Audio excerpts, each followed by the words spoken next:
इशा की नमाज पढ़ने के बाद तरावी की नमाज पढ़ते हैं। जैसे ही रमजान शुरू होता है ये बहस भी छिड़ जाती है, तरावी 8 रकात पढ़ी जाए कि 20 रकात पढ़ी जाए। कोई 8 को सही कहता है, कोई 20 को सही कहता है। लेकिन एक बात से कोई इनकार नहीं कर पाएगा कि अल्लाह के नबी ने जो 3 दिन तरावी पढ़ाई थी वो 8 ही रकात आपने पढ़ाई थी। 3 दिन तक अल्लाह के नबी ने जो तरावी की नमाज पढ़ाई थी वो 8 रकात थी। इसमें किसी को शक नहीं है मेरे प्यारे साथी। हजरत आयशा से पूछा गया अल्लाह के प्यारे रसूल की रमजान की नमाज कैसी थी, तरावी की नमाज जिसको हम कहते हैं, उसी के बारे में सवाल किया गया। मायशा कैफ़ कानत सलातु रसूलिल्लाह सल्लल्लाहु अलैहि वसल्लम की रमजान, अल्लाह के रसूल की रमजान की नमाज कैसी थी। सवाल करने वाला तरावी के बारे में सवाल कर रहा है। अल्लाह के प्यारे नबी फरमाते हैं मा कान यज़ीदु रसूलुल्लाह सल्लल्लाहु अलैहि वसल्लम अला 11 रकातन, अल्लाह के नबी 11 रकात से ज्यादा कभी नहीं पढ़ते थे। फी रमजान वला फी गैरिही, ना तो रमजान में आप पढ़ते थे ना गैर रमजान में पढ़ते थे। पता ये चला कि तरावी की नमाज कोई अलग नमाज नहीं है, ये वही तहज्जुद की नमाज है जो अल्लाह के नबी साल के बाकी 11 महीने 11 रकात पढ़ा करते थे। उसी नमाज को आसान बना करके हम इशा के फौरन बाद पढ़ लेते हैं, ताकि जो लोग रात में उठ करके तहज्जुद नहीं पढ़ सकते वो भी रमजान में तरावी पढ़ सके। भाई तहज्जुद की नमाज बड़े खुशनसीब लोगों को हासिल होती, सब लोग तो तहज्जुद नहीं पढ़ता। कुरान में अल्लाह ताला जब अपने मुत्तकी बंदों का जिक्र करता है तो उनकी पहचान बताता है, वो तहज्जुद पढ़ते हैं।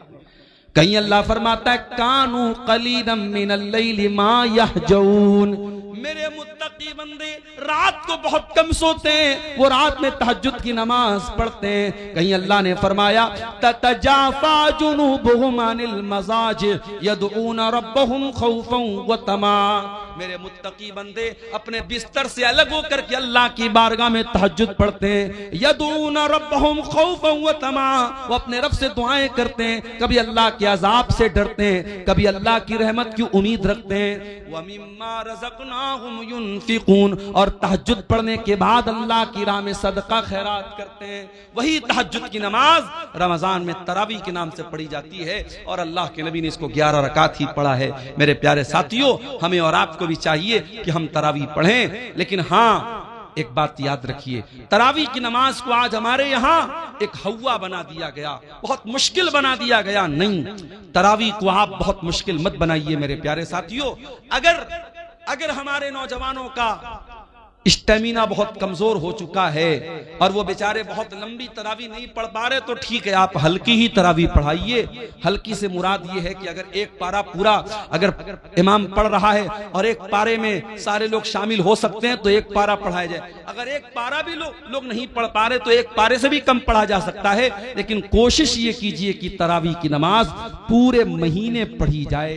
जो ये तरीका हमारे यहाँ चला है कि 3 दिन तरावी पढ़ते हैं, 5 दिन तरावी पढ़ते हैं, उसके बाद मस्जिदों में सन्नाटा छा जाता है, ये तरीका गलत है और किसी भी हदीस से ये तरीका साबित नहीं है कि सिर्फ 3 दिन तरावी पढ़ी जाए। अल्लाह के नबी फरमाते हैं मन काम रमजान ईमानन वहतिसाबन, जो रमजान में क़ियामुल लैल करता है, जो रमजान में तरावी की नमाज पढ़ता है ईमान के साथ और सवाब की नीयत के साथ, ये 2 चीजें बहुत जरूरी हैं। तरावी की नमाज का मकसद दिखावा नहीं होना चाहिए, तरावी की नमाज का मकसद ये बताना नहीं होना चाहिए कि मैं बहुत बड़ा नेक इंसान हूं। तरावी का 2 मकसद होना चाहिए, ईमानन वहतिसाबन, ईमान के साथ और सवाब की नीयत के साथ जो तरावी की नमाज पढ़ेगा, अल्लाह के नबी फरमाते हैं गुफिर लहू मा तक़द्दम मिन ज़ंबिही, उसके पिछले तमाम के तमाम गुनाह माफ हो जाएंगे। और ये भी याद रखिए, अभी आज एक फोन मेरे पास आया, मौलाना मैं एक जगह ड्यूटी कर रहा हूं, 12 बजे रात तक मेरी ड्यूटी है, मैं ड्यूटी से आने के बाद जमात तो मुझे नहीं मिलेगी, क्या मैं अकेले तरावी की नमाज पढ़ सकता हूं? मैंने कहा आप पढ़ सकते हैं, जायज है, लेकिन ये बात याद रखिए कि तरावी की नमाज जमात से पढ़ना अफजल है, जमात से पढ़ना अफजल और बेहतर है। इसलिए कि अल्लाह के नबी ने फरमाया, मन कामा मअल इमामी हत्ता यंसरिफ कुतिब लहू क़ियामुल लैला, जो इमाम के साथ क़ियामुल लैल करता है, जो इमाम के साथ तरावी की नमाज पढ़ता है, उसको पूरी रात तहज्जुद पढ़ने का सवाब मिलता है। इसलिए मेरे भाइयों, मस्जिद में तरावी का एहतमाम करो और औरतों के लिए भी इंतजाम करो ताकि माएं बहनें भी इस सवाब में शामिल हो सके। मर्द हजरात भी तरावी पढ़ें और पर्दे के साथ औरतों का भी इंतजाम करो, औरतें भी जाके तरावी की नमाज पढ़ें। और आगे बढ़िए, तरावी आपने पढ़ ली, रात में सो गया, सुबह 4 बज गए, आपकी बीवी ने आपको उठाया, उठिए। आपने कहा अरे 4 बज रहा है, तो मुझे क्यों उठा रही है? बीवी ने कहा शायद आप भूल गए, आज पहला रोजा है, चलिए सहरी कर लीजिए। आप उठे, ब्रश किया आपने, मुंह धोया आपने, दस्तरखान पे बैठ के बीवी ने जो सहरी में बनाया था वो सहरी आप खाने लगे। 4 बजे सुबह आपने तो कभी नाश्ता नहीं किया था, आप तो सुबह 8-9 बजे नाश्ता करते थे। ये 4 बजे कौन सा नाश्ता हो रहा है? इसको सहरी बोलते हैं। और ये सहरी बड़ी बरकत वाला खाना है। अल्लाह के नबी फरमाते हैं, तसहरू फइन्न फिस्सहूरी बरका, सहरी खाया करो, सहरी में बरकत है। सहरी के बगैर भी आप रोजा रखेंगे हो जाएगा, मगर सहरी खा के रोजा रखेंगे तो बदन में ताकत रहेगी। इसीलिए बहुत सारी जगहों पे सहरी में ताकत की चीजें खाते हैं। हमारे बनारस में वो मेवा वगैरह डाल करके उसमें मखाना भी होता है और बादाम भी होता है, काजू भी होता है, वो सब डाल के एक आइटम बनाते हैं, उसको हरीरा बोलते हैं। कहीं हरीरा बोलते हैं, कहीं तुर्री बोलते हैं, पता नहीं आपके सीमांचल में भी कुछ ऐसा बनता होगा। तो आप सहरी में इस तरीके की चीजें जब खा लेते हैं तो फिर पूरे दिन एक एनर्जी रहती है बदन में। अगर आप सहरी नहीं खाएंगे, मान लीजिए कोई सोया रह गया, रात में बेचारा वो इरादा करके सोया तो मैं सुबह सहरी करके रोजा रखूंगा, लेकिन नींद नहीं खुल पाई और फजर का टाइम हो गया और तब उसकी नींद खुली, तो रोजा वो रखेगा कि नहीं रखेगा? रोजा रखेगा, रोजा हो जाएगा। मगर जब बगैर कुछ खाए पिए रोजा रखेगा तो कमजोरी रहेगी। इसलिए सहरी जरूर करना चाहिए। हमने सुबह 4 बजे सहरी कर ली, 5 बजे फजर की अजान होने वाली है, हमने 10 मिनट में 15 मिनट में सहरी कर ली। अब हमारे पास 45 मिनट का टाइम अभी अजान तक बचा है। हमने सोचा बिस्तर पे चल के थोड़ा आराम कर लेते हैं। जैसे ही बिस्तर पे आराम करने गए, नींद आ गई और फजर की नमाज हमारी बिस्तर पे चली गई। ये तरीका गलत है मेरे भाई, बिल्कुल गलत है ये तरीका। आप 14-14 घंटे भूखे रहते हैं, आप रोजा रखते हैं, लेकिन अगर आप नमाज की पाबंदी नहीं करते हैं तो माफ कीजिएगा, रोजा इंपॉर्टेंट है, रोजा अहम है, लेकिन रोजे से भी ज्यादा इंपॉर्टेंट नमाज है। इस्लाम के 5 अरकान में कलमा पढ़ने के बाद दूसरे नंबर पे नमाज है और तीसरे नंबर पे ज़कात है और चौथे नंबर पे रोजा है। आप चौथे नंबर की चीज के लिए तो 14 घंटे मेहनत करते हैं, लेकिन दूसरे नंबर की चीज को आप गोल कर देते हैं, नमाज ही को गायब कर देते हैं। याद रखिए मेरे प्यारे साथियों, इस्लाम में रमजान के रोजे के पहले 5 वक्ता नमाज है, इसलिए नमाज छोड़ करके आप रोजा मत रखिए। अगर आप फजर की नमाज जाने का डर है तो आप सहरी थोड़ा लेट खाइए। अल्लाह के नबी की सुन्नत भी थी कि आप सहरी बहुत लेट खाते थे, यानी फजर की अजान से ठीक 10-15 मिनट पहले आप सहरी खा लीजिए और जब 10 मिनट बचा है आप वजू बना करके बैठ करके दुआ कीजिए, अल्लाह ताला से जिक्र कीजिए अल्लाह ताला का, और फजर की नमाज पढ़ने के बाद ही आप सोइए ताकि आपकी नमाज न छूटने पाए मेरे साथ। और आगे बढ़िए, आपने सहरी खाई, फजर की नमाज आपने पढ़ ली, उसके बाद आपको मगरिब की अजान तक कुछ खाना नहीं है। दोपहर का टाइम आया, जोहर की नमाज पढ़ने के लिए आप मस्जिद में आए, सुबह 5 बजे आपने पानी पिया था, आपका हलक बिल्कुल सूख करके कांटा हो चुका है। जोहर की नमाज के लिए आपने वजू बनाना स्टार्ट किया, आपने वजू में कुल्ली के लिए मुंह में पानी डाला, पानी आपके मुंह में गया। आप अगर चाहें तो पानी के 2-4 कतरे हलक के नीचे डाल के हलक को गीला कर लें, हलक को तर कर लें, हलक तो सूख करके कांटा हो गया है, 2-4 कतरे पानी के चले जाएं तो कौन देखने वाला है? न कोई कैमरा वहां लगा है, न बगल वाले को पता चलेगा, न इमाम साहब को पता चलेगा, न मौलवी साहब को पता चलेगा। लेकिन कोई ताकत है, कोई पावर है जो आपको ऐसा नहीं करने दे रहा है। आप प्यास के मारे बुरा हाल है आपका हलक सूख करके कांटा बना हुआ है और पानी आपके मुंह में जा रहा है, मगर वो कौन सी ताकत है जो पानी को हलक के नीचे डालने नहीं देती है? पानी बाहर आ जाता है, पानी हलक के नीचे नहीं उतरता है। मेरे प्यारे साथियों, इसी का नाम तकवा है, इसी का नाम अल्लाह का डर है, और रमजान का महीना यही तकवा हमें सिखाता है। इसीलिए अल्लाह ने फरमाया, या अय्युहल्लज़ीना आमनू कुतिबा अलैकुमुस्सियामु कमा कुतिबा अलल्लज़ीना मिन क़ब्लिकुम लअल्लकुम तत्तक़ून। ऐ ईमान वालो, हमने तुम पर रमजान का रोजा फर्ज किया है ताकि तुम मुत्तकी बन जाओ, ताकि तुम अल्लाह से डरने वाले बन जाओ, ताकि तुम हराम चीजों से बचने वाले बन जाओ।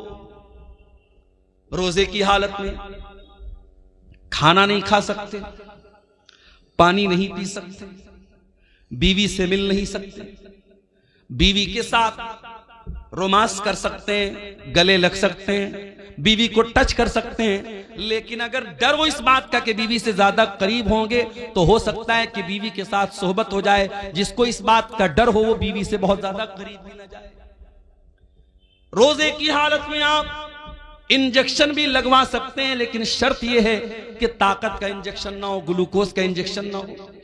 नॉर्मल इंजेक्शन भी आप लगवा सकते हैं। रोजे की हालत में आप कान में ड्रॉप भी डाल सकते हैं, आंख में ड्रॉप भी डाल सकते हैं, हाँ, नाक में कोई दवा नहीं डालेंगे। रोजे की हालत में आप खून की जांच भी करवा सकते हैं, लेकिन हाँ, खून चढ़वा नहीं सकते, खून दे नहीं सकते, खून ले नहीं सकते।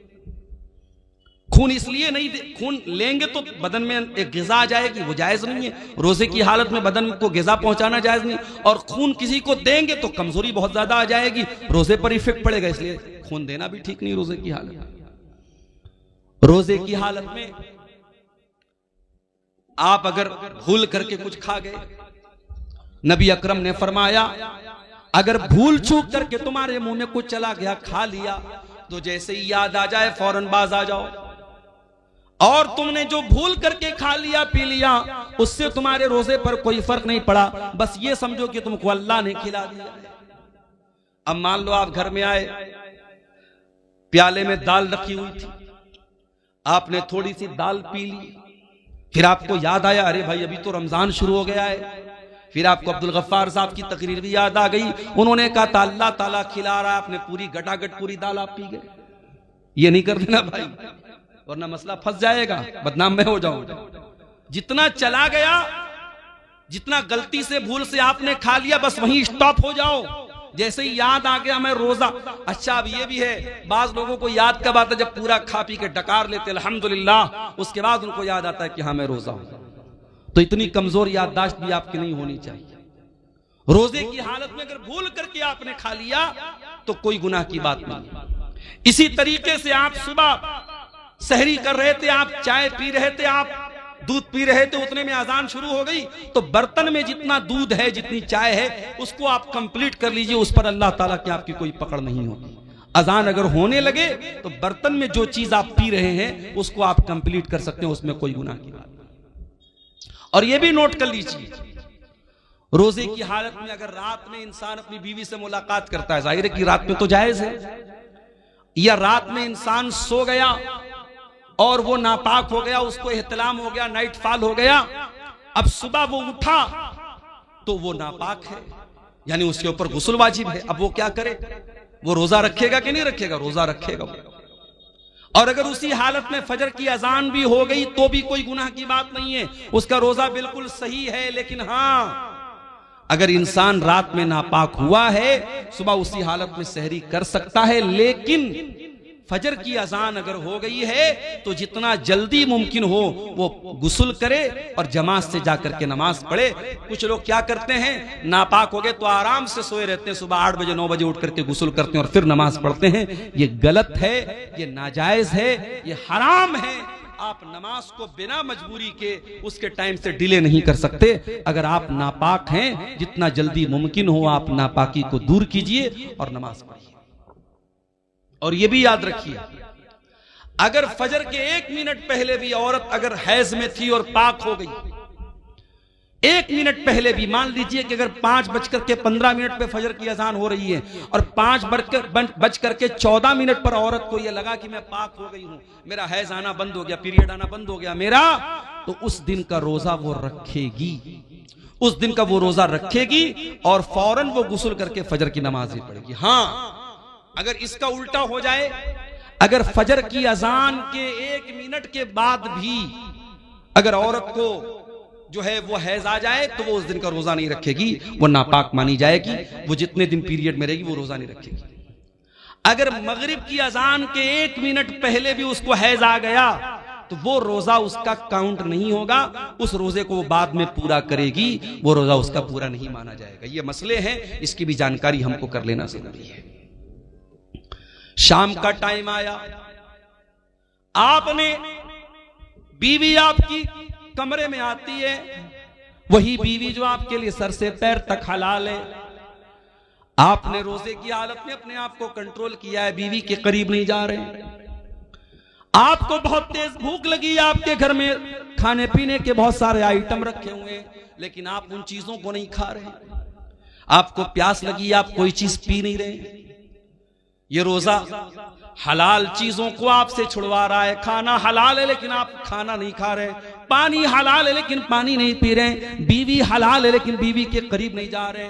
मेरे प्यारे साथियों, ये रोजा हमें ये सबक दे रहा है, ऐ रोजा रखने वाले, अगर तू अल्लाह के हुक्म पर हलाल चीजों को छोड़ सकता है तो तू हराम को भी छोड़ सकता है, और अगर तू हलाल को छोड़ता है और हराम को नहीं छोड़ता है तो फिर तेरे रोजा रखने का कोई मतलब नहीं है। कुछ लोग क्या करते हैं, दिन भर तो रोजा रखते हैं और मगरिब की जैसे ही अजान होती है, इफ्तार करने के बाद पहले सिगरेट का धुआं निकालते हैं, पहले बीड़ी का धुआं निकालते हैं। अरे अल्लाह के बंदे, अगर तुझे सिगरेट इतनी प्यारी है और बीड़ी इतनी प्यारी है कि तू मगरिब की अजान का वेट कर रहा था, तो इससे तो बेहतर था तू रोजा ही ना रखता, तू रोजा ही ना रखता। तू अल्लाह के लिए हलाल चीजों को छोड़ने को तैयार है तो तू हराम को नहीं छोड़ सकता। मेरे प्यारे साथियों, रमजान हमें चेंज करने के लिए आया है, रमजान हमारे अंदर परिवर्तन लाने के लिए आया है। रमजान ने हमारे सोने का, खाने का, पीने का टाइम चेंज कर दिया है। जो रमजान हमारे खाने पीने सोने का टाइम चेंज कर सकता है, वो रमजान हमारी बुरी आदतों को भी चेंज कर सकता है। वो बीड़ी पीने वालों, वो सिगरेट पीने वालों, वो शराब पीने वालों, मोबाइल पर गंदी चीजें देखने वालों, वो बेपर्दा रहने वाली लड़कियों, वो गलत ताल्लुकात में फंसने वाले नौजवानों, अगर अपनी गंदी आदतों से पीछा छुड़ाना है तो उसका बेहतरीन मौका है रमजान। रमजान तौबा का महीना है मेरे साथी। तौबा का मतलब क्या होता है? तौबा कहते किसको है अरबी ज़बान में? तौबा का मतलब होता है यू टर्न ले लेना। आप गाड़ी लेके जा रहे हैं, आपको वापस दोबारा उसी रास्ते पर वापस होना है, आप गाड़ी को दोबारा घुमाएंगे, यू टर्न लेंगे, इसको तौबा कहते हैं। इसका मतलब ये हुआ कि जब इंसान सही रास्ते से भटक जाए तो वो तौबा करे ताकि दोबारा सही रास्ते पर आ जाए। मेरे प्यारे साथियों, अगर आपको तौबा करना है, अल्लाह के रास्ते पे वापस आना है, तो रमजान उसके लिए बेहतरीन मौका है। अल्लाह से सच्ची तौबा कीजिए मेरे साथियों। 4 दिन की जिंदगी है, हम नहीं जानते पूरा रमजान भी हमको नसीब होगा कि नहीं होगा, नहीं मालूम किसी दिन हार्ट अटैक आ जाए, इंतकाल हो जाए, नहीं मालूम किसी दिन बाइक से जा रहे हो कोई एक्सीडेंट हो जाए, बाइक से गिर के हम मर जाएं, नहीं मालूम कार से जा रहे हो कार किसी खाई में चली जाए, अल्लाह को प्यारे हो जाए। हमें तो ये भी नहीं मालूम कि कब मरेंगे, कहां मरेंगे। 5 चीजों का इल्म तो सिर्फ अल्लाह ताला के पास है। इन्नल्लाह इंदहु इल्मुस्साह, कयामत कब आएगी सिर्फ अल्लाह को मालूम है। व युनज़्ज़िलुल गैस, बारिश कब होगी, कितनी होगी, कहां होगी, अल्लाह को मालूम है। व यअलमु मा फिल अरहाम, और माँ के पेट से जो बच्चा पैदा होने वाला है वो क्या बनेगा, कितनी उम्र पाएगा, कितनी रोजी रोटी पाएगा, नेक बनेगा कि बुरा बनेगा, दीनदार बनेगा कि बेदीन बनेगा, माँ बाप का फरमाबरदार बनेगा या ना फरमान बनेगा, मुशरिक बनेगा या तौहीद वाला बनेगा, ये सारी बातें तो अल्लाह ही जानता है। वमा तदरी नफ्सुम माज़ा तक्सिबु गदा, और कोई नहीं जानता कि कल वो क्या करेगा। वमा तदरी नफ्सुम बिअय्यि अर्दिन तमूत, और कोई नहीं जानता कि वो कहां मरेगा, कब मरेगा छोड़ दो, कहां मरेगा इसकी भी कोई गारंटी नहीं। कितने इसे बिहार के लोग हैं, चंदा करने जाते हैं बेंगलोर, चंदा करने जाते हैं कर्नाटक, और वहीं किसी हादसे में इंतकाल हो जाता है। इसी कटिहार में घसिया घाट नाम का एक इलाका है, वहां एक मौलाना कारी अब्दुल बासित नाम के थे, बहुत अच्छे मेरे ताल्लुकात थे, उनके मदरसे में कई बार जलसे में गया। बेचारे तमिलनाडु के इलाके में चंदा करने गए थे, ट्रेन पर चढ़ रहे थे, अचानक ट्रेन से गिर गए और वहीं ऑन द स्पॉट उनका इंतकाल हो गया। मेरे प्यारे साथियों, हम तो ये भी नहीं जानते कि पूरा रमजान हमको नसीब होगा कि नहीं होगा, हम कहां मरेंगे और किस हाल में मरेंगे। मेरे प्यारे साथियों, कोशिश करो कि ये रमजान का महीना तौबा का महीना बन जाए, हमारे अंदर सुधार का महीना बन जाए, हमारे अंदर चेंजिंग का महीना बन जाए, अपनी बुरी आदतों को कंट्रोल करने वाला महीना बना लो रमजान। शाम हो गई, इफ्तार का टाइम हो गया, मान लीजिए 6 बजे मगरिब की अजान है।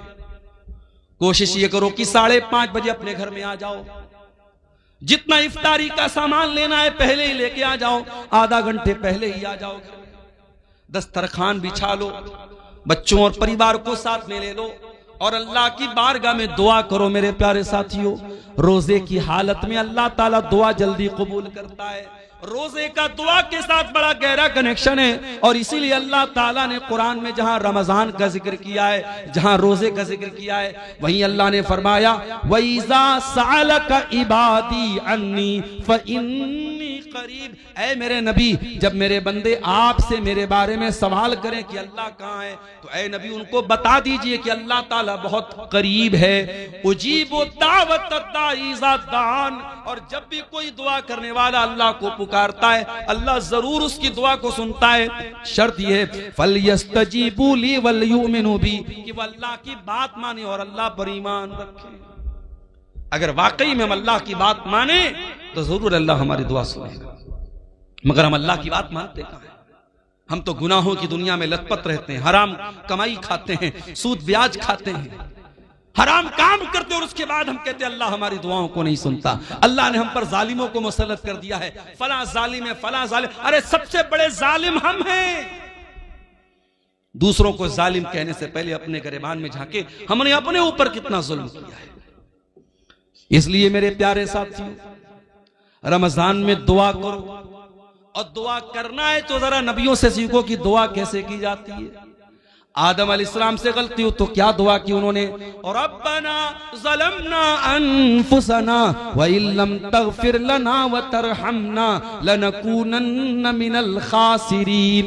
ऐ परवरदिगार, हमने अपनी जानों पर जुल्म किया है, और अगर तूने नहीं बख्शा और तूने रहम न किया, ऐ अल्लाह हमसे ज्यादा खसारा उठाने वाला कोई न होगा। यूनुस अलैहिस्सलाम को देखो, मछली के पेट में, जहां दुनिया का कोई नेटवर्क काम नहीं करता, वहां क्या दुआ कर रहे हैं, फनादा फिज़्ज़ुलुमाति अल्ला इलाहा इल्ला अंता सुब्हानका इन्नी कुन्तु मिनज़ ज़ालिमीन।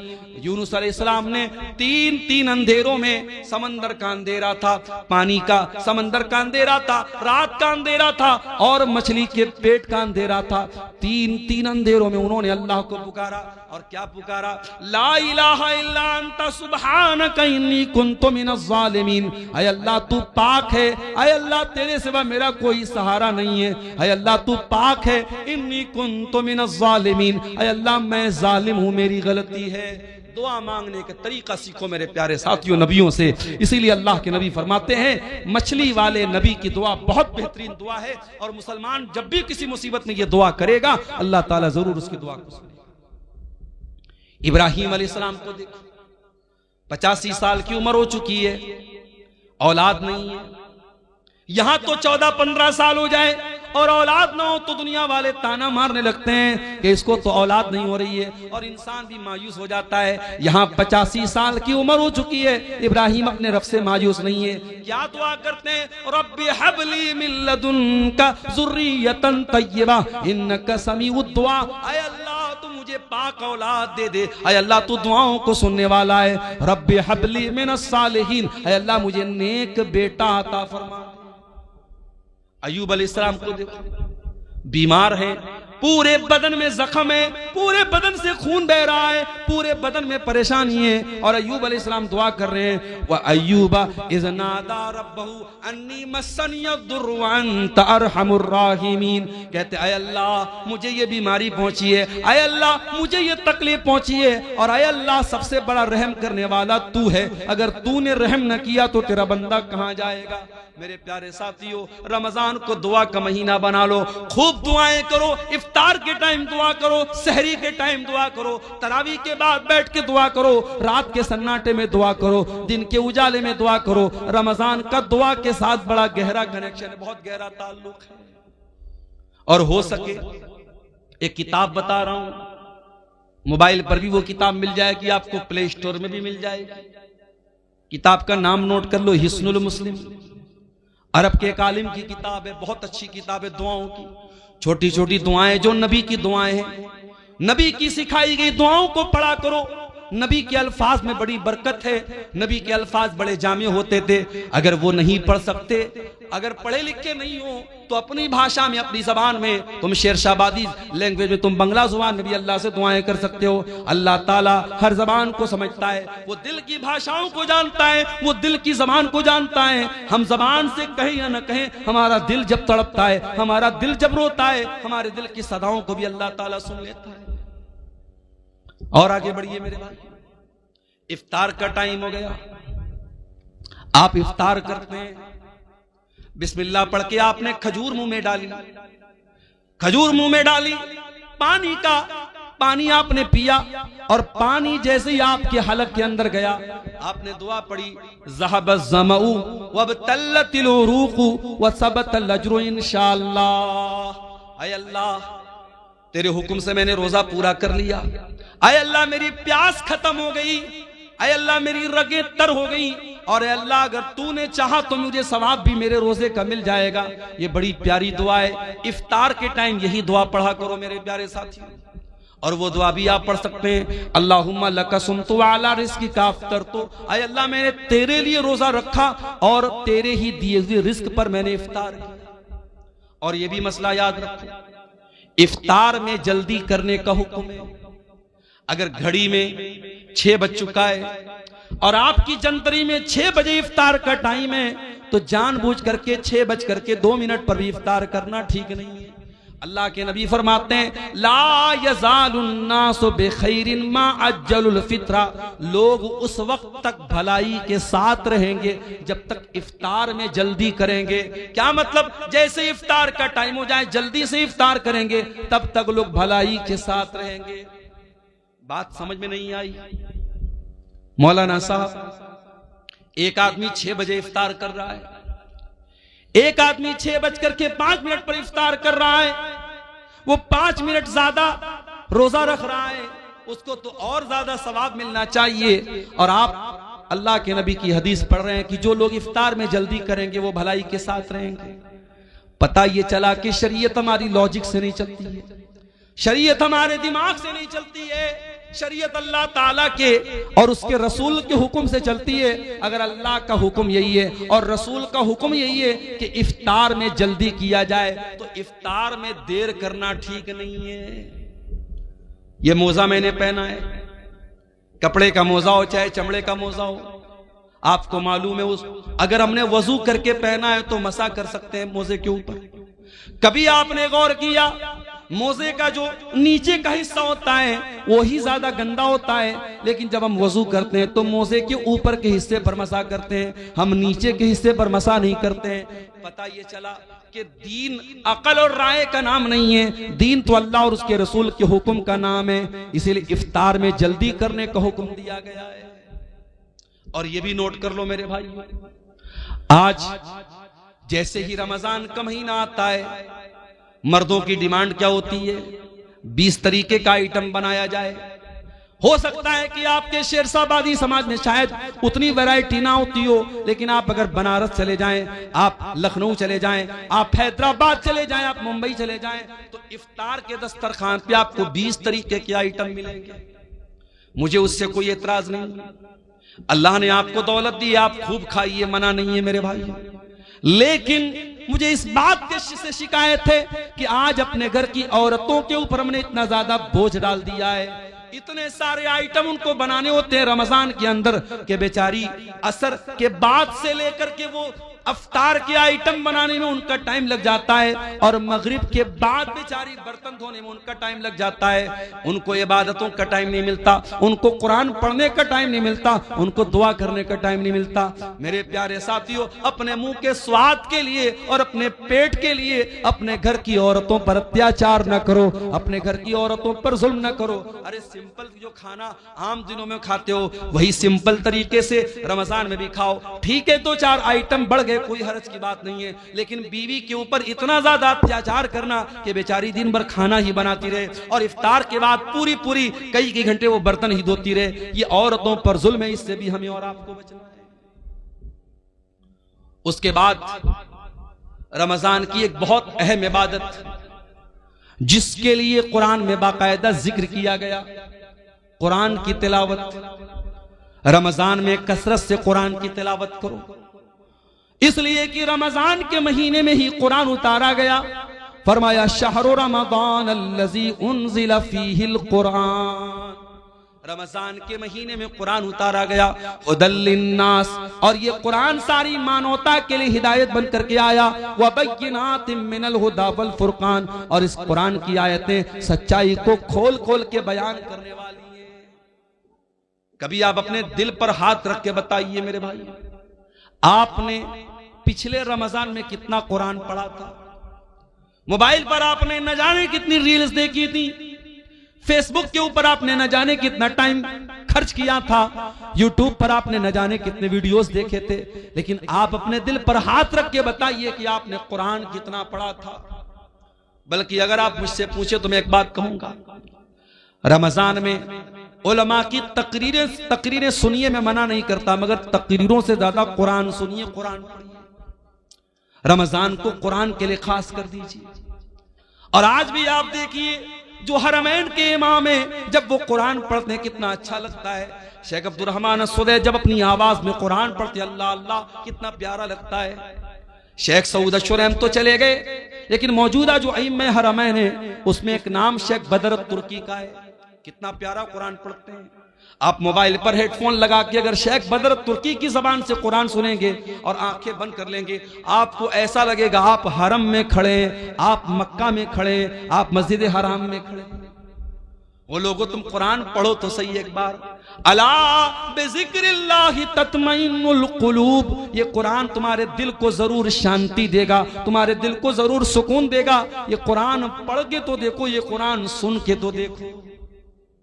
हमारे दिल इतने कठोर हो चुके हैं, हमें गाना अच्छा लगता है, हमें म्यूजिक अच्छा लगता है, हमें कुरान अच्छा नहीं लगता। हमें कुरान न पढ़ने का मन करता है, न सुनने का मन करता है। तरावी की नमाज में इमाम साहब जरा सी लंबी तिलावत कर दें तो हम नाराज हो जाते हैं, इमाम साहब आपने लंबी तिलावत क्यों कर दी? हमें कुरान 10 मिनट ज्यादा सुनना भी गवारा नहीं है। वही नौजवान जो आधा घंटे तरावी की नमाज में खड़ा नहीं हो पाता है और बैठ करके आराम आराम से तरावी पढ़ता है, वही नौजवान 1-1 घंटा खड़े होकर के 50 ओवर का क्रिकेट मैच देख लेता है। अभी इस बार वर्ल्ड कप का 2020 वर्ल्ड कप चल रहा है। अपने नौजवानों से एक बात कहना चाहूंगा, ये वर्ल्ड कप का जो मैच है ये तो होता रहेगा, लेकिन रमजान पता नहीं दोबारा हमको मिलेगा कि नहीं मिलेगा। मेरे प्यारे साथियों, इस वर्ल्ड कप के चक्कर में अपने रमजान को बर्बाद न होने देना। इस वर्ल्ड कप के मैचों के चक्कर में आप जब मैच देखेंगे तो मैच में एडवर्टीजमेंट भी आएगा, प्रचार भी आएगा, उसमें नंगी लड़कियां भी आएंगी, उसमें नंगा प्रचार भी आएगा। उसमें जब मैच देखेंगे तो दर्शकों को भी दिखाया जाएगा, उसमें खूबसूरत लड़कियां भी नजर आएंगी, और आप रोजे की हालत में ये सारी चीजें देखेंगे। इसलिए खबरदार, कहीं रमजान के रोजे को आपका ये वर्ल्ड कप का मैच बर्बाद न कर दे। इसलिए वर्ल्ड कप के मैच से भी होशियार रहना मेरे साथी। कुरान को टाइम दो। इमाम मालिक रहमतुल्लाह अलैह बहुत बड़े इमाम थे, हदीस का दर्स दिया करते थे। पूरी दुनिया से उनके पास लोग हदीस पढ़ने आया करते थे, लेकिन जब रमजान का महीना आता था इमाम मालिक ऐलान कर देते थे, वो लोगों मैं रमजान में हदीस नहीं पढ़ाऊंगा, मैं साल भर हदीस पढ़ाता हूं। ये कुरान का महीना आ गया, ये रमजान का महीना आ गया, एक महीने के लिए मुझे कुरान के साथ छोड़ दो, मैं कुरान को पढ़ूंगा, कुरान पर गौर करूंगा। वो लोगों कुरान को पढ़ो रमजान में, कुरान को सुनो रमजान में और कुरान पर गौर करो। ये दिल पर जो गुनाहों की लेयर चढ़ी है, ये दिल पर जो गुनाहों की परत चढ़ी है, जब कुरान पर गौर करोगे तो ये परत टूट जाएगी, ये परत गिर जाएगी। कुरान कहता है अफला यतदब्बरून अल कुरान अम अला कुलूबिन अक़फ़ालुहा, मेरे बंदो तुम कुरान पर गौर क्यों नहीं करते? क्या तुम्हारे दिलों पर ताले लगे हैं? जिस तरीके से मोबाइल का लॉक अगर खोलना हो तो जब तक पासवर्ड ना डाला जाए तब तक मोबाइल का लॉक नहीं खुलता, जब तक पैटर्न लॉक ना डाला जाए तब तक मोबाइल का लॉक नहीं खुलता। इसी तरीके से दिल पर जो लॉक पड़े हैं, दिल पर जो ताले पड़े हैं, दिल का ताला खोलना है तो कुरान पर गौर करो, कुरान पर तदब्बुर करो मेरे प्यारे साथी, कुरान पर गौर करो मेरे साथी। अल्लाह के नबी जिनके ऊपर कुरान उतरा था, अल्लाह के नबी कभी कभी दूसरे के मुंह से कुरान सुना भी करते थे। एक मर्तबा आपने अब्दुल्ला बिन मसूद से फरमाया, ऐ अब्दुल्ला इक़रा अलैयल कुरान, ऐ अब्दुल्ला मुझे कुरान पढ़ के सुनाओ। अब्दुल्ला बिन मसूद ने फरमाया, ऐ अल्लाह के नबी मैं आपको कुरान कैसे पढ़ के सुनाऊं, ये कुरान तो आप ही के ऊपर उतरा है। आपने फरमाया, ऐ अब्दुल्ला मैं दूसरे के मुंह से सुनना चाहता हूं, आज तुम्हारे मुंह से सुनना चाहता हूं तो मुझे कुरान पढ़ के सुनाओ। अब्दुल्ला बिन मसूद कुरान पढ़ने लगे और सूरह निसा की तिलावत करने लगे, सूरह निसा पढ़ने लगे और अल्लाह के नबी गौर से सुनने लगे। पढ़ते पढ़ते पढ़ते पढ़ते अब्दुल्ला बिन मसूद इस आयत पर पहुंचे, फकैफ़ इज़ा जिना मिन कुल्लि उम्मतिन बिशहीद, ऐ मेरे नबी उस वक्त आपका क्या हाल होगा जब हम हर उम्मत में से एक गवाह लाएंगे। वजीना बिका ला हाउलाई शहीदा, और ऐ नबी हम आपकी उम्मत पर आपको गवाह बनाएंगे। जब अब्दुल्ला बिन मसूद इस आयत के ऊपर पहुंचे, उन्होंने कहा, वो कहते हैं कि अल्लाह के नबी ने मुझसे कहा बस करो, ऐ अब्दुल्ला बस करो। मैंने नजरें उठा के देखा, मैंने क्या देखा, फैज़ा ऐनाहु तज़रिफान, अल्लाह के नबी की दोनों आंखों से आंसू बह रहे थे, अल्लाह के रसूल रो रहे थे, ज़ारो कतार आप रो रहे थे। वो जो कयामत के दिन आपके कंधे पे जिम्मेदारी डाली जाएगी, उस जिम्मेदारी को सोच के आप रो रहे थे। ओ मुसलमानों, तुम्हारे नबी तो अपनी जिम्मेदारी का ख्याल करके रो रहे हैं, तुम्हें अपनी जिम्मेदारी का ख्याल कब आएगा? आज ये कौम कहां जा रही है? इस कौम का नौजवान कहां जा रहा है? आज इस कौम की लड़कियां मुर्तद हो रही हैं, इस कौम का नौजवान नशे में धुत है, इस कौम की लड़कियां बेपर्दा हो रही हैं, इस कौम का एक बड़ा तबका हराम कमाई खा रहा है। वो लोगों तुम्हें कोई चिंता नहीं है, तुम्हारे दिमाग में कोई टेंशन नहीं है। तुम्हारे नबी तो यही टेंशन लेके दुनिया से चले गए। तुम्हारे नबी को तो एक ही टेंशन थी, फलअल्लक बाखिउन नफ्सका अला आथारिहिम इल्लम युमिनु बिहाज़ल हदीस असफा। ऐ मेरे नबी आपको इतनी टेंशन है, आपको इतनी चिंता है लोगों के ईमान लाने की, कहीं इस टेंशन में आप जान न दे दे। आपके नबी को तो इतनी टेंशन थी, मगर आपको कोई टेंशन नहीं है। अल्लाह के प्यारे नबी उस जिम्मेदारी का एहसास करके रोने लगे, कुरान सुन करके रोने लगे। मेरे साथ कुरान सुनो तो सही अच्छे कारी की आवाज में, खासतौर से जो अफ्रीकन कारी होते हैं। उसमें एक कारी है, कभी यूट्यूब पर सर्च मारिएगा, सूफी अब्दुल रशीद नाम है उनका, ये शायद उधर अफ्रीका वगैरह कहीं के हैं। आवाज बिल्कुल नॉर्मल है, लेकिन जब कुरान पढ़ते हैं दिल में जाके लगता है मेरे साथी, बड़ा प्यारा कुरान पढ़ते। सूफी अब्दुल रशीद नाम है। अच्छे कारी की आवाज में आप कुरान सुनिए, आप ये गाने बजाने भूल जाएंगे। दिल पर जो असर पड़ेगा मेरे साथियों, मैं बयान नहीं कर सकता उसको। रमजान को कुरान का महीना बनाइए मेरे साथियों, और आगे बढ़िए। एक और काम अल्लाह के नबी करते थे रमजान में। अब्दुल्ला बिन अब्बास कहते हैं अल्लाह के नबी रमजान में बहुत ज्यादा सखावत किया करते थे, अल्लाह की राह में दान दिया करते थे। आज भी मुसलमान अपने माल की ज़कात इसी रमजान के महीने में निकालता है। मेरे प्यारे साथियों, आप अपने माल की जो ज़कात होती है आप साल में कभी भी निकाल सकते हैं, बल्कि ज़कात का सही मसला तो यह है, मिसाल के तौर पर अगर मेरे पास आज 1 लाख रुपया है, आज 1 लाख रुपया मेरे पास आया और आज ही के दिन अगले साल तक वो पैसा मेरे पास रहा, तो आज ही के दिन मेरे ऊपर ज़कात फर्ज होगी। लेकिन लोग अपनी आसानी के लिए रमजान में ज़कात निकालते, कोई हरज की बात नहीं, निकाल सकते हैं आप। लेकिन हाँ, ज़कात देने का तरीका भी आज हमारा बड़ा निराला है मेरे साथी। पिछले रमजान में मैं साउथ इंडिया में था, एक मौलवी साहब आए, कहा कि मौलाना कड़ी धूप में हम लोग लाइन लगते हैं और जब हमारा नंबर आता है तो सेठ जी कहते हैं कि पिछले साल का रिकॉर्ड कहां है, पिछले साल का रिकॉर्ड हमने दिखाया तो कहते इस पर मदरसे की मुहर नहीं लगी है, जाओ। 2-2 घंटा धूप में लगने के बाद वो बेचारा मौलवी जो किसी प्राइवेट मदरसे में पढ़ा रहा था और उसका चंदा करने वो बेंगलोर और गुजरात गया था, 3-3 घंटा लाइन में लगने के बाद उसको वापस कर दिया जाता है और बेचारा वो नाकाम लौट जाता है। ये हालात देख करके मेरे साथियों खून के आंसू रोने का दिल चाहता है। ये ज़कात कोई टैक्स नहीं है जिसे वसूलने के लिए लोगों के दरवाजों पर जाया जाए। होना तो ये चाहिए था, ज़कात देने वाले खुद ऐसा सिस्टम बनाते कि जहां ज़कात के हकदार हैं ज़कात वहां तक पहुंचती। यहां तो बेचारे मौलवी धक्के खा खा के ज़कात वसूल रहे हैं। मेरे प्यारे साथियों, अपने माल की ज़कात निकालो और सही तरीके से अपने माल की ज़कात निकालो। अगर आपके पास 85 ग्राम सोना है, अगर आपके पास 595 ग्राम चांदी है, अगर आपके बैंक बैलेंस में आपके पास कैश रकम में इतना पैसा है जो 595 ग्राम चांदी के बराबर है, तो आपके पास अगर वो माल 1 साल तक रहता है तो उसकी ज़कात आपको देना है। और ऐ मेरी प्यारी माओ बहनों, ये भी याद रखिए, आपने सोने का जो जेवर पहना हुआ है और आपने अलमारी में जो रखा हुआ है वो सब पर आपको ज़कात देना है। कोई ये ना सोचे कि जो मैं पहनती हूं उस पर ज़कात नहीं देना है, सब पर आपको ज़कात देना है। और अगर आपने अपने सोने चांदी की ज़कात नहीं निकाली तो अंजाम क्या होगा? अल्लाह फरमाता है, वल्लज़ीन यक्निज़ून अज़्ज़हब वल-फ़िज़्ज़ा वला युनफ़िक़ूनहा फ़ी सबीलिल्लाहि फ़बश्शिरहुम बिअज़ाबिन अलीम। जो लोग सोना चांदी इकट्ठा करते हैं और उसकी ज़कात नहीं निकालते हैं, उनको दर्दनाक अज़ाब दिया जाएगा। यौमा युहमा अलैहा फी नारी जहन्नम फतुक्वा बिहा जिबाहुहुम व जुनूबुहुम व ज़ुहूरुहुम।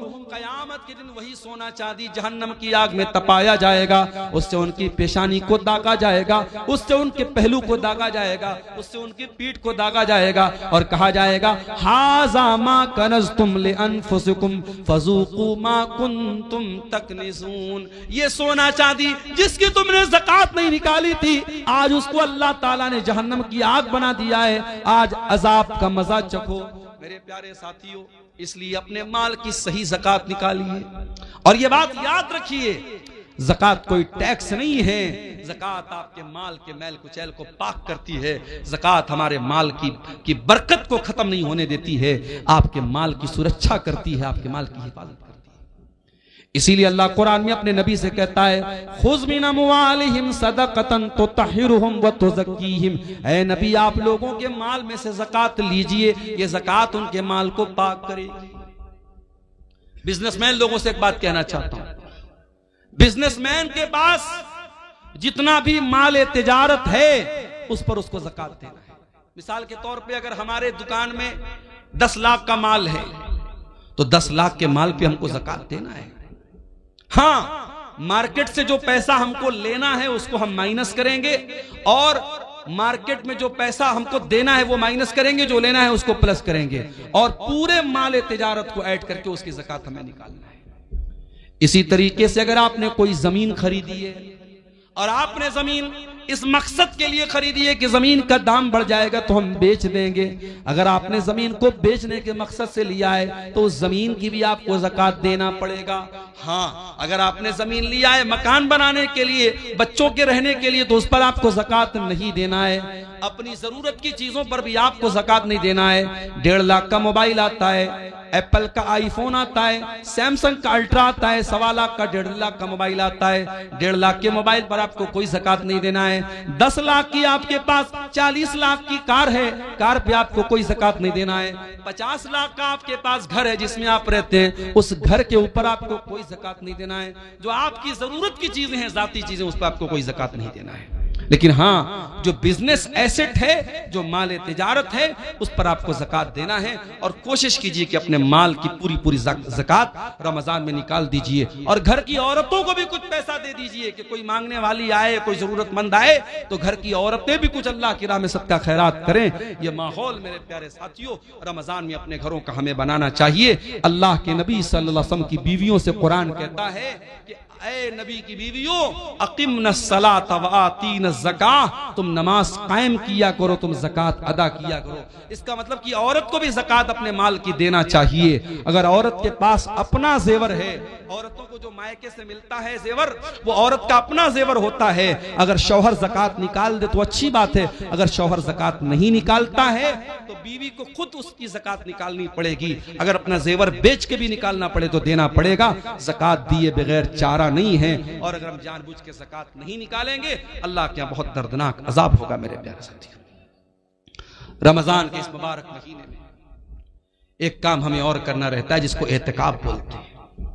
एतिकाफ का मतलब होता है अपने आप को मस्जिद के अंदर कैद कर लेना। रमजान के आखिरी अशरे में 10 दिन तक इंसान एतिकाफ करता है। नबी की सुन्नत है, मगर ये मसला याद रखो, औरतें भी अगर एतिकाफ करेंगी तो मस्जिद में करेंगी। अगर औरतों के लिए मस्जिद में पर्दे का इंतजाम है, सुरक्षा का इंतजाम है, तो मस्जिद में एतिकाफ करेंगी। और अगर मस्जिद में इंतजाम नहीं है तो औरतों को मायूस होने की जरूरत नहीं है, वो और नेकी के काम करें, उनको एतिकाफ करने की जरूरत नहीं है। एतिकाफ अगर होगा तो मस्जिद में होगा, इसलिए कि अल्लाह के नबी से कहीं और एतिकाफ करने का सबूत नहीं मिलता है। और इत्तिकाफ कौन करेगा? आज तो हालात ये है, पूरे पूरे गांव में कोई इत्तिकाफ नहीं करता है। पूरी अहले हदीसों की बस्ती है, कुरान और सुन्नत पर चलने वालों की बस्ती है, लेकिन पूरी बस्ती में एक आदमी भी इत्तिकाफ नहीं करता है। अफसोस की बात है। मैंने मुंबई में देखा, मैंने कर्नाटक में देखा, मैंने तमिलनाडु में देखा, मस्जिद में 20-20 नौजवान, बिल्कुल हट्टे कट्टे नौजवान, वो आते हैं इत्तिकाफ में बैठते हैं। औरतों के लिए इंतजाम मैंने देखा, पर्दे का इंतजाम है, वो इत्तिकाफ करती हैं। मेरे प्यारे साथियों, जज्बा होना चाहिए आपके अंदर। और इत्तिकाफ वो आदमी, आज हमारे यहाँ कोई करता भी तो कौन करता है? जो बिल्कुल समाज में रिटायर हो चुका है, वो इत्तिकाफ करता है। अरे जो बिजनेसमैन है, जो एक्टिव है, जो अपने दुनिया की कुर्बानी दे के इत्तिकाफ करे, वो असल इत्तिकाफ करता है। मेरे साथ ये एक पर्चा आया है मेरे सामने। हमारे इलाके में एक घर है जिसमें हर दिन 2 से 4 मरतबा अपने आप आग लग रही है। लोग 20 दिनों से बहुत परेशान हैं। वजह क्या है? जरा इस मसले पर रोशनी डालें। देखिए, कभी कभी कुछ चीजों की वजह नॉर्मल होती है, लेकिन हम वजह कुछ और समझते हैं। हम बाइक से जा रहे हैं, बिल्ली ने रास्ता काटा, हम कहते हैं मौलवी साहब बिल्ली ने रास्ता क्यों काटा? अरे बिल्ली को जाना था कहीं, वो जा रही थी, उसमें क्या मसला है? आग लग रही है तो आग लगने की कोई वजह है। अब कुछ लोग उसको जबरदस्ती कि साहब वहां कुछ शैतान का मामला है, ये है वो, ऐसा कुछ नहीं है। अगर आपको ये लग रहा है कि ये आग जो लग रही है नॉर्मल कोई वजह नहीं है, आप वहां कुरान पढ़िए, उस घर में अल्लाह का जिक्र कीजिए, कुरान पढ़िए, नमाज पढ़िए। उसके बाद कौन से शैतान की मजाल है कि वहां अपनी कोई हरकत कर सके? और आग अगर लगती है तो कहीं ना कहीं लापरवाही से लगती है। अल्लाह के नबी की हदीस है कि रात में सोने के पहले चिराग बंद करो। हमारे यहां लोग सर्दियों में हीटर जलाते हैं और हीटर चलाए चलाए सो जाते, कितनी जगह एक्सीडेंट हो जाता है। जो नबी की हदीस है, जो नबी का फरमान है, उस पर हमेशा हमें अमल करना है। रात में जो भी आग से रिलेटेड चीजें, चाहे गैस का चूल्हा हो, चाहे चिराग की बत्ती हो, चाहे हीटर हो, सब बंद करके सोना चाहिए। तो बहरहाल अगर किसी घर में बार बार आग लग रही है, उसकी वजह पे गौर कीजिए। कोई हर चीज के पीछे कोई दूसरी वजह सोचना और समझना ये मुनासिब नहीं है। वल्लाहु आलम बिस्सवाब। ज़कात के माल से क्या मदरसे के उस्ताद, क्या इतना ही लिखा है?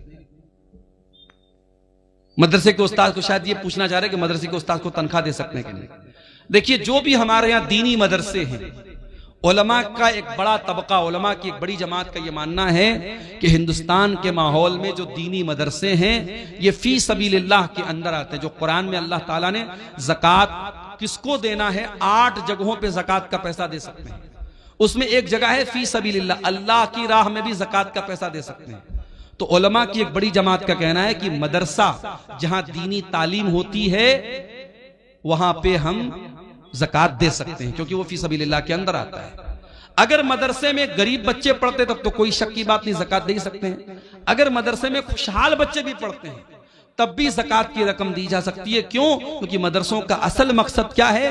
अल्लाह के दीन की तबलीग करना, लिहाजा वहां ज़कात की रकम दी जा सकती है। लेकिन इस तरीके के मदरसे जहां ज़कात की रकम दी जाती है वहां अगर ऐसे बच्चे पढ़ते हैं जिनके बाप खुशहाल हैं तो उनको ये चाहिए कि खुराकी वगैरह की वो फीस दे दें ताकि वो ज़कात के अंदर किसी तरीके के डाउट से वो बच जाए। हदीस के मुताबिक इफ्तारी में जल्दी करने का हुक्म है, लेकिन हमारे इलाके में एक ही जगह में अहनाफ कुछ और अहले हदीस हजरात कुछ औकात में इफ्तारी करते हैं। उसकी क्या वजह हो सकती है? क्या इसमें भी अव्वल और आखिर वक्त का मसला है, यानी 2 से 4 मिनट? अहनाफ के यहाँ जबरदस्ती सिर्फ एहतियात के नाम पे 2-4 मिनट लेट किया जाता है, उसकी कोई दलील नहीं है। जो जंतरी के औकात है बहुत सोच समझ करके हिसाब व किताब करके बनाए गए हैं। नबी के जमाने में जंतरी नहीं थी, नबी के जमाने में घड़ी नहीं थी, आसमान देख करके लोग इफ्तार करते थे। आज तो अल्हम्दुलिल्लाह घड़ी है और जंतरी में बाकायदा पूरा तहकीक करने के बाद इफ्तार का टाइम तय किया गया है। वो उसमें ताखिर करने का कोई जो है मतलब नहीं है। जो लोग एहतियात के नाम पे देर करते हैं वो ठीक नहीं है। क्या सहरी के लिए माइक में ऐलान करना सही है? सहरी के लिए, सहरी खत्म करने के लिए अजान होती है वो काफी है, अलग से कोई माइक से ऐलान करना ठीक नहीं है।